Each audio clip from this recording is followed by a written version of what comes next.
लाओ त्से का एक शिष्य था जो जज बन गया। यह सृष्टि का पहला और अंतिम शायद इस तरह का केस है। लाओ त्से दार्शनिक था, उसका शिष्य जो है जज बन गया। गुरु की तरह कुछ से चेला होगा ही ना। एक सेठ का धन चोरी हो गया, केस किया। जज साहब सुने चोर को भी, चूंकि रंगे हाथ पकड़ा गया था, चोरी करते हुए पकड़ा गया था, उसमें गवाही क्या जरूरत है। जज साहब सुने और जज साहब तुरंत सुनने के बाद जजमेंट दिए, चोर को 6 महीना की सजा और सेठ जी को 1 साल की सजा। सेठ बड़ा हंसा कि कैसा जज है ये,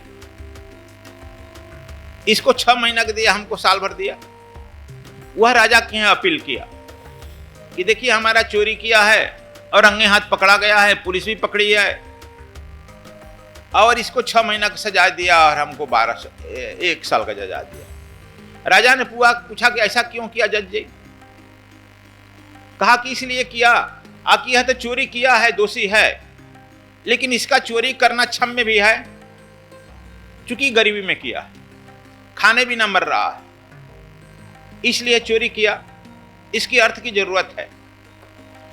और इसको हम 1 साल का सजा इसलिए दिया कि बहुतों का शोषण किया है, आवश्यकता से अधिक यह सामान इकट्ठा किया है। और शोषण करना भी चोरी है, केवल चोरी करना ही चोरी नहीं है, शोषण करना भी चोरी है, दूसरों को ठगना भी चोरी है, इसलिए हमने 1 साल का सजा दिया। राजा बड़ा चकराया, बात तो तुम ठीक कह रहे हो, लेकिन व्यवहारिक नहीं है, तुम्हारे तर्क में दम है लेकिन व्यवहारिक नहीं है। इस तरह से यदि जजमेंट करे तो हमारा राज ध्वस्त हो जाएगा। फिर कुछ काल के बाद कहेगा हमारे यहाँ भी तो संपत्ति है, राजा के पास भी बहुत संपत्ति है, फिर हमारा भी यदि केस गया तो हमको भी तो दंडित करोगे। तो व्यवहार के खिलाफ किया, इसलिए ऐसा करो तू जाइन दे दो, तू जज के लायक नहीं है, व्यवहारिकता नहीं। हम लोग बहुत सारे निर्णय व्यवहारिकता की दृष्टि में कर लेते हैं, जो उचित नहीं होता, व्यवहारिकता की दृष्टि में करते हैं। अष्टावक्र जी भी यही व्यवहारिक लेकिन उचित कह रहे हैं।